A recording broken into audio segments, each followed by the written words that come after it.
What's going on, y'all? Joseph DiPietro here with lesson 3 of the 10-minute leadership talks. So one thing I want to cover before we get into the lesson, I know a lot of you have been asking, hey, why are you calling them 10-minute leadership talks when they're varying between 6 and 15 minutes? 10 minutes is going to be an average, so let's have some faith in me here.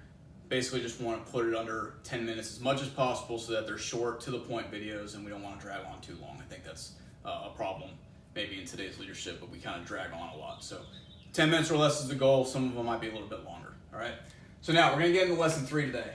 Lesson 3 is going to be about presence, okay? When you initially think of presence, you think of, wow, this guy owns the room. Okay, he walks in and everybody just shuts their mouth, and when he speaks, everyone listens, right? And we're going to talk a little bit about that, but there's going to go into a little bit more detail about presence and what it means to me and how it impacts your leadership. So we're going to talk about that first part here, is that first impression, right? So whatever anybody says, you always hear, don't judge a book by its cover. You're going to judge a book by its cover, especially when we're talking human beings. You're going to look at that human being and you're going to say, wow, that person is X, Y, and Z, or he looks really good in that outfit, or he speaks really well. Whatever it might be, that first impression is going to go a long way. And a lot of that's going to be tied to physical fitness. So we keep talking about that physical fitness and just fitness in general, going back to my expectations. Physical fitness is going to get you a long way. So if you stand in front of a group and you're in shape and you look good, you're going to own the room right off the bat. Okay? If you don't, it's going to take you a little bit longer. And I'm not saying that's not possible, so don't think that that's the case. But it's going to go a long way if you kind of walk into a room and everyone says, man, that guy's got it going on, or that girl looks like she knows what she's doing already. So keep doing that, get physically fit, and you're going to help own the room before you even open your mouth. Okay? So that'll be one thing with impressions. Another thing is make sure that you're honest about what you're doing there. Okay, so a lot of people talk about dressing for the occasion. If you're going to executive business meetings, we don't want to look like a slob. Or if you're coaching youth sports or something, you don't want to really show up in a suit. That doesn't really make sense, especially when we talk about showing your athletes how they're supposed to be doing something. So make sure you dress appropriately, make sure you look good, and that's going to help that initial impression go a long way.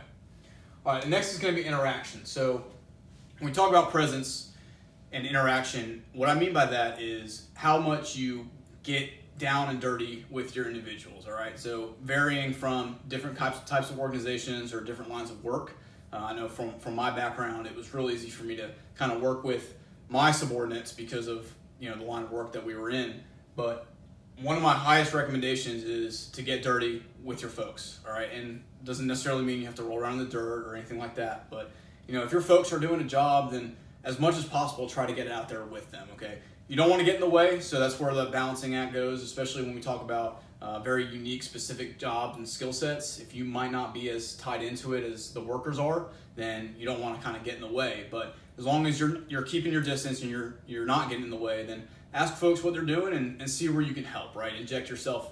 If you're short on manpower that day, so maybe you've got a group of 10 and 2 or 3 of those folks are out for whatever reason, they're on vacation, they're sick, and they just need an extra hand down there on the work line, then show up and be willing to help out. That might go a long way with regard to presence. So that interaction is going to help you out.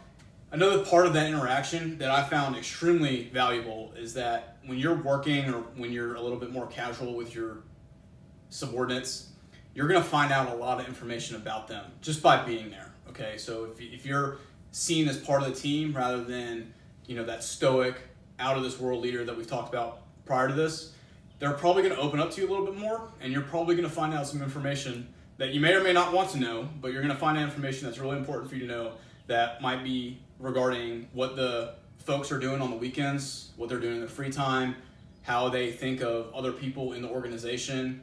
So you're going to find out a lot of good information just by spending time with them. So that's one of my highest recommendations with regard to presence, is spend as much reasonable time with your people, not only showing them what the right thing is, but learning what they're doing and getting to know them on a work basis and on a personal basis. That's going to go a long way. Part of that physical kind of interaction with your folks is something that I want to talk about called bird dogging, right? This is going to come into play when you first take over an organization or if you first come into a leadership role. This might not apply to you if you've been in that organization for a while. So let's say that you're the assistant to that team, organization, leader, whatever it is, if you're the assistant and then you take over that full-time leader role, it might not be as necessary to bird dog as someone who's coming from an outside organization into a new one. We see this a lot of times in the Marine Corps where someone from a completely different unit has come into your unit and has taken over a position within that company, within that battalion, whatever it might be, and they're brand new and they don't know those individuals as well. So that's when bird dogging is going to be really applicable. What bird dogging is something I like to refer to when you first take over and you're sort of popping your head in and out of the organization to see how things are working, okay? Another recommendation that I always make with regard to presence, and this is where bird dogging comes into play, is don't ever come in and trying to swing your iron fist around. You want to come in and see how the organization runs. So you might have all these great ideas and say, this is what I'm going to do and this is how I'm going to lead, and that's great. Like, keep those in the back of your mind. But you might come into an organization and observe how they like to do things and say, you know what, that's actually working a little bit better than the way that I would make it run. All right, you might find that out. You might find out that, hey, this is something that's wrong and it's not very efficient and we're going to change it, but it's going to be really hard to do that right off the bat. So come into an organization, take a few weeks, few months, depending on your timeline, and just look around, see how things are working. Talk to your immediate subordinates, maybe your assistants or your platoon sergeant or your first sergeant, whatever it is, if you're in a military role, and say, hey, how do you guys do this? How do you do maintenance? How do you do promotions? How do you do rewards? How do we do bonuses? Check out that stuff and see how they do it. And if it works, then great, right? As long as it's morally justified. If it works, then great. And if not, then after those few weeks and after those few months, then you can start injecting your kind of personal experience and personal leadership into that organization. So that's just one recommendation. Call it bird dogging.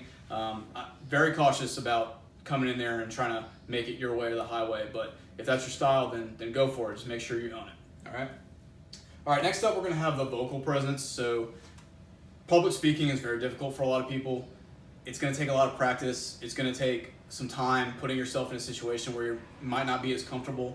Not very many people grow up speaking in front of hundreds and thousands of people at a time. So if you've had that experience, then great. If you haven't, then try to find those ways that you can kind of inject yourself into that public speaking role. So if you're a part of an organization, you need to teach a class, or if you need to teach a training or something like that, then volunteer for it. That way you can get the practice of speaking up in front of hundreds and thousands of people. I would highly recommend doing that when it's not being evaluated, or if it's not a life or death situation, so that when it is one of those kind of more important situations, you've had that practice already in the past. So getting that chance to be a public speaker is going to go a long way with regard to your leadership, because again, we're talking that presence, and if you're stumbling over your words, or if you're saying or all right or a lot, which I say it every now and then, and I might mix up my words and stuff like that. But if you're doing a lot, people are going to notice, and that's what they're going to listen to. They're not going to listen to your message. So make sure you're focusing on the actual message and you're getting the words across rather than stumbling over yourselves. That's going to go a long way with that vocal presence.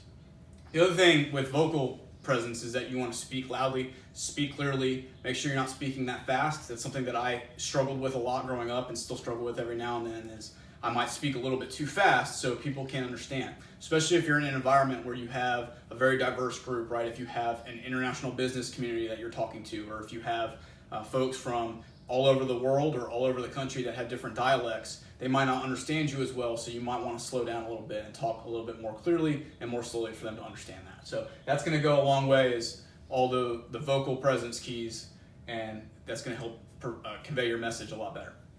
And then the last thing I'm going to talk about with presence here, honest presence is what I call it. And what this means is, don't show up to an event or a location just because you're trying to impress a boss or your evaluator, right? Just be honest with it. If you normally go to an event, or if you normally are at a place that your subordinates are working at, then that's great. That's awesome. That's what I'm highly encouraging you to do, is to be present as much as possible without getting in the way.